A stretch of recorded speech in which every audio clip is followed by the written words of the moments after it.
বন্ধুরা, আপনারা তো প্রায় সবাই জানেন ভারতে ইংরেজরা 200 বছর শাসন চালিয়েছেন। তাদের শাসন আমলে ভারতে বহুত বস্তু নির্মাণ করেছেন। ইংরেজরা ভারতে শুধু ব্যবসা বাণিজ্য করতে চেয়েছিলেন, কিন্তু এখানকার ধন দৌলত দেখে ধীরে ধীরে ভারত দখলের পরিকল্পনা করেন। সে সময় ভারতকে সোনার পাখি বলা হতো। ভারতে সোনা দানার কোনো কম ছিল না।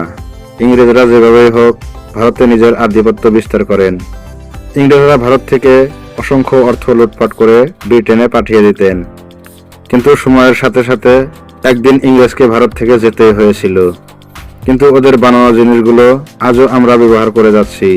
ইংরেজ ভারত থেকে যাবার আগেই ভারতকে 2 টুকরো করে ফেলে। একটি ভারত অপরটির কথা আপনারা নিশ্চয় জানেন, তাই আমি আর বললাম না। কিন্তু ইংরেজরা যেতে যেতে ভারতের জন্য কিছু জিনিসও ছেড়ে গেছেন, সেগুলো ভারতে আজ আশীর্বাদ স্বরূপ রয়ে গেছে। তো চলুন বন্ধুরা, আজকের ভিডিওতে জেনে নেই ইংরেজরা ভারতকে এমন কি দিয়ে গেছেন যেগুলো ভারতের জন্য আশীর্বাদের মতো। নাম্বার 1, ভারতীয় রেলওয়ে। ভারতীয় রেলওয়ে এশিয়ার মধ্যে নাম্বার 1 রেলওয়ে নেটওয়ার্ক, যেটিতে ভারতীয়রা দেশের বিভিন্ন জায়গা ভ্রমণ করে সুবিধা অনুভব করতে পারছেন। এটিও আপনাকে মেনে নিতে হবে যে এই ভারতীয় রেলওয়ে নেটওয়ার্ক ইংরেজরাই শুরু করেছিলেন, সেটা হোক ওদের সুবিধার জন্য। ভারতে 16 এপ্রিল 1853 সালে প্রথম রেল চালু হয়েছিল, যেটির রোড ছিল মুম্বাই থেকে থানে পর্যন্ত। রেলটি মাত্র 34 কিলোমিটার রাস্তা অতিক্রম করেছিল।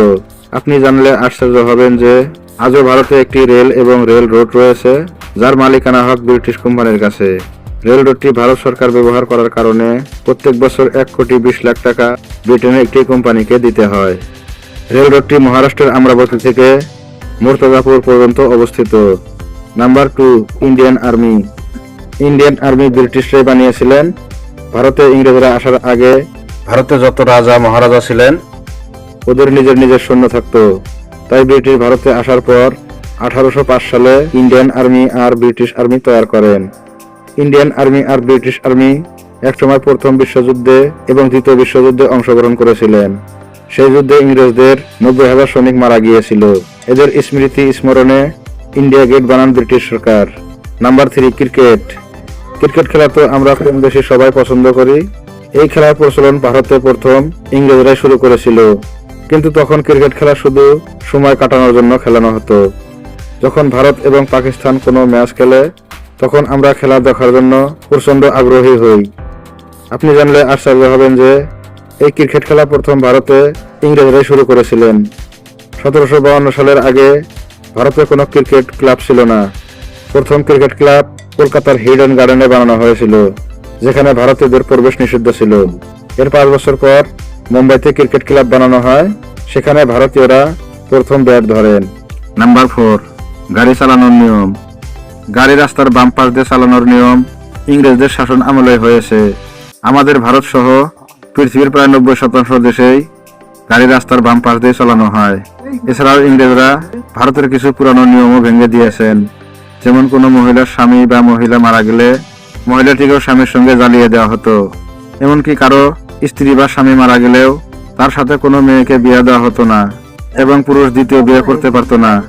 তারপর ভারতে দ্বিতীয় বিয়ের প্রচলন ইংরেজরাই শুরু করেন। নাম্বার 5, ইংরেজি ভাষা। ইংরেজ ভারত আসার পর ওদের উঠা বসায় খাওয়া দাওয়ায় ইংরেজি ভাষার ব্যবহার হতো।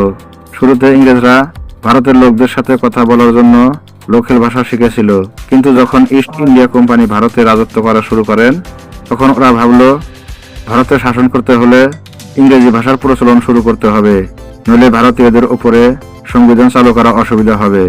এরপর 1835 সালে ইস্ট ইন্ডিয়া কোম্পানির অফিসিয়াল পর্সিয়া ভাষা বদলে দিয়ে ইংরেজি করা হয়। এরপর ভারতে সেকেন্ডারি এবং প্রাইমারি স্কুল খুলে দেন ইংরেজরা। যে ব্যক্তি ভালো ইংলিশ বলতে পারত তাকে উঁচু পদের চাকরি দেওয়া হতো। মানুষ ভাবতে লাগলো ইংরেজি ভাষায় যদি শিক্ষা লাভ করতে পারি তাহলে হয়তো জীবন বদলে যাবে। তার জন্য মানুষ ইংরেজি ভাষার দিকে আগ্রহী হয়। সে সময় মাত্র 1% মানুষই ইংরেজি বলতে পারত। আজ ইংরেজদের কারণেই ভারতে অনেক মানুষ ইংরেজিতে কথা বলেন। বন্ধুরা, আমরা যদি ভালো করে চোখ তুলে তাকিয়ে দেখি ইংরেজরা ভারতের যত লোকসান করেছে তার তুলনায় এগুলো কিছুই নয়।